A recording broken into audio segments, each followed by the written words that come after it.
information and spatial information. So there's no point measuring the particular NIR spectra at a specific point. You need to measure it over the whole area to capture the variation and the non-homogeneous characteristics of the product. So the whole area of combining spectral and spatial information is known as hyperspectral imaging. It's the same technology, for example, that's used in remote sensing to monitor the quality of water, for example, in lakes or rivers from aerial or satellite images. But the main difficulty is you get a normal spectra here like this, as you would for any NIR signal, but then that's combined with spatial information. So essentially you get a picture of your object at each different wavelength. So you get spatial information combined with spectral information. But that causes significant challenges then in terms of data analysis or the chemometric approaches which have to be employed to extract useful information from the large data cubes that you require. So how do you make sense of that large amount of information? So over the last few years then we focused a lot on a kind of robust chemometric approach in terms of pre-treatments and different compression techniques to extract out the key information. And the power of chemometrics combined with the high resolutions both spatially and spectrally for NIR sensors, we can now carry out real online speed relevant techniques to optimize food manufacturing processes. And again, the whole row of the pre-processing, what techniques do you apply, SNV, first derivative, etc. You can see you can filter out a lot of the noise or particle size effects by going through the systematic approach outlined in the previous slide. So when you start employing then these NIR chemical imaging or hyperspectral imaging approaches, you get a map of your product. So you can map spatial variations in moisture, in protein, etc. And combined with fluorescent, you can also map things like the degree of protein denaturation, etc. in your product. Or more importantly, from a process perspective, you can monitor the uniformity of your raw materials coming into your process.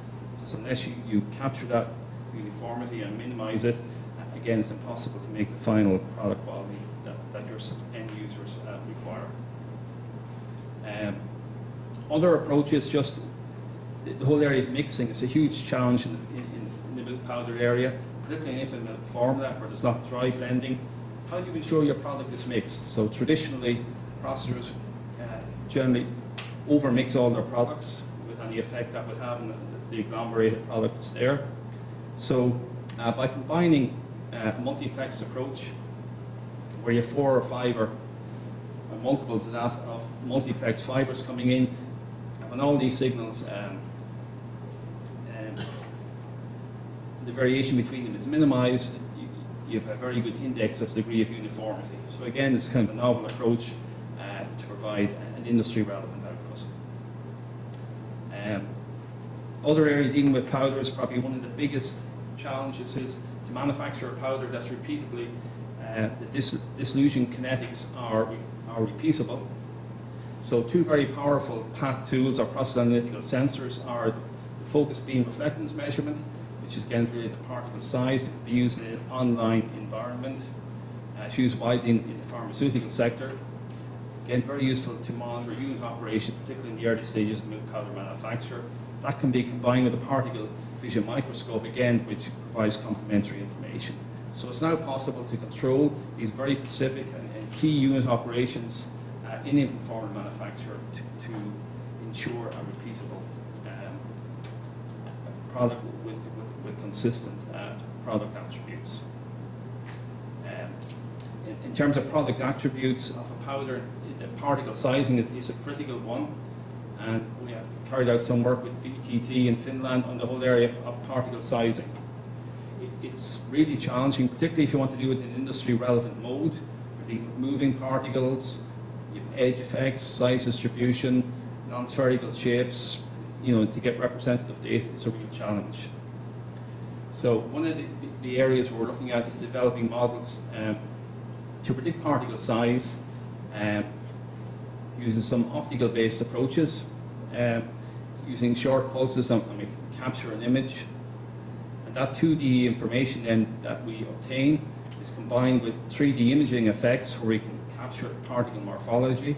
And again, that's of interest in terms of processors having repeatable reconstitution properties in their products. So again, by the particles are illuminated with different LEDs, and by capturing the spectral response at different angles, the morphology of the product can be captured. And again, it's a matter of fitting models to the morphology attributes are gained, and end up with parameters, say, for a roughness effect of the product. And in terms of, by combining the 2D and 3D effects, one can come up with an accurate estimation of the powder particle properties. And again, they're key in terms of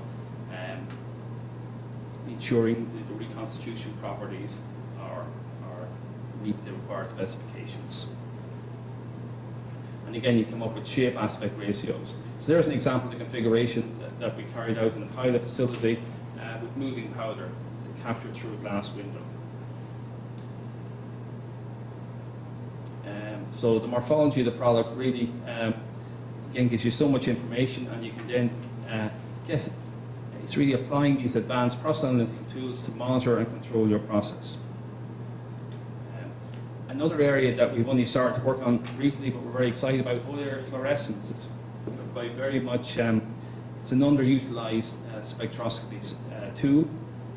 It's extremely good for looking at contamination effects, but from a dairy processing perspective, probably the biggest one is to looking at for protein denaturation levels. And again, for screening of all raw materials coming in, I mean, in other industries like the pharmaceutical industry, the screening of all raw materials is carried out very comprehensively.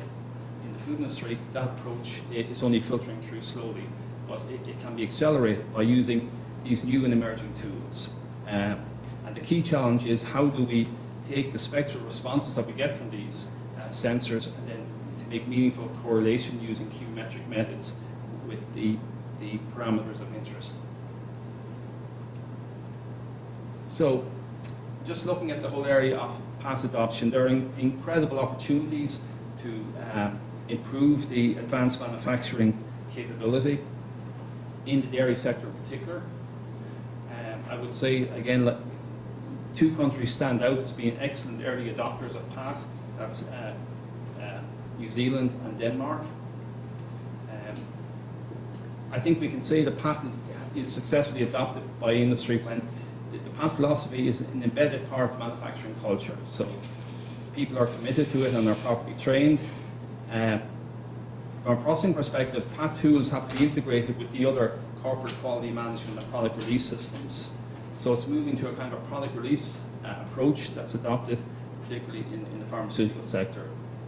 But also there's a need for industry then to increase in-house capability to develop and support these PAT tools.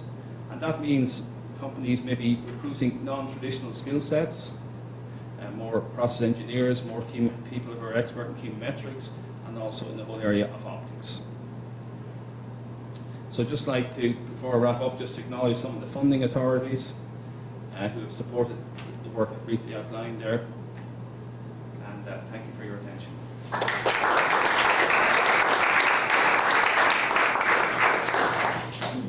Thank you very much. A lot of practical application there, certainly for industries like ours.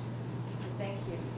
Now we're going to be taking a 10-minute break, and I do kindly request that if someone owns a white Nissan that was parked in front of the embassy, to please move it during the break. Please, no, it hasn't been towed. And please join us right outside the room here for the short break.